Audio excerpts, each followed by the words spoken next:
छिंदवाड़ा स्थित बीसापुर में विशाल जनसभा के आयोजन हुआ।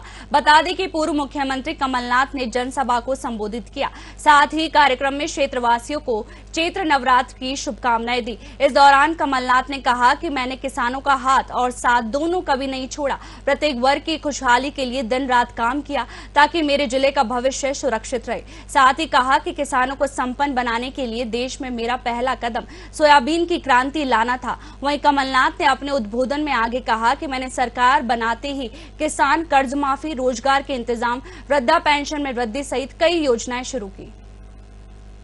किसानों की आर्थिक मजबूती बनी। कृषि परिवार से जुड़े जो बच्चे हैं, उनके बच्चे हैं, वो तभी अच्छी पढ़ाई कर सकते हैं, अच्छे कपड़े पहन सकते हैं, तभी तो ये किराने की दुकान चल सकती है। मुझे याद है कितना बड़ा था बीसापुर का बाजार। आज ये जो बाजार की रोशनी है, ये है कि हम आर्थिक गतिविधि बनी, लोगों के जेब में जो पैसा है। मुझे इसकी चिंता थी। आज सबसे बड़ी चिंता मुझे इन नौजवानों की है। आज का नौजवान जो छिंदवाड़ा का निर्माण करेगा भविष्य में। हमारे बुजुर्गों ने तो जिंदगी काट ली बिना पानी के, बिना बिजली के, बिना पुल के, बिना सड़क के, पर ये बच्चों का भविष्य कैसे सुरक्षित रहे जो हमारे छिंदवाड़ा का निर्माण करेंगे। आज इनमें तरफ है, ये कोई ठीक,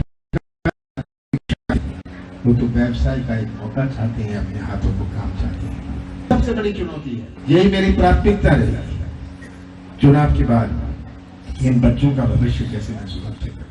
मेरा तो ये मानना है कि अगर भारतीय जनता पार्टी ने अन्याय किया है तो सबसे ज्यादा अन्याय हमारे किसानों के साथ किया है। 2014 में भारतीय जनता पार्टी ने हमारे किसानों को क्या कहा था, मैं आपका ध्यान आकर्षित करना चाहता हूं।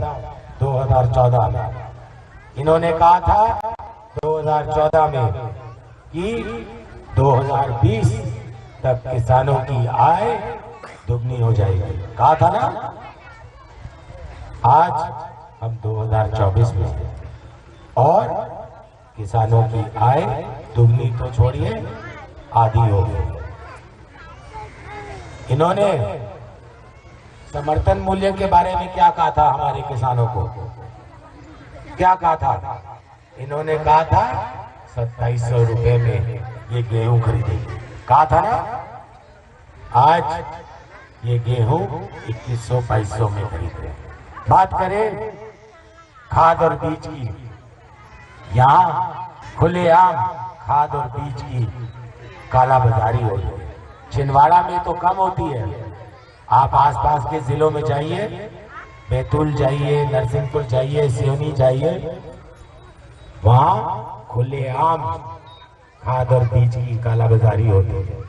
यहाँ तो कमलनाथ जी और मेरे डर से कम कालाबाजारी होती है। यूरिया की बात करें, पहले आपको यूरिया 50 किलो की बोरी में मिला करती थी, अब आपको वही यूरिया 40 किलो की बोरी में मिलती है, यानी कि 10 किलो यूरिया ये खा गए।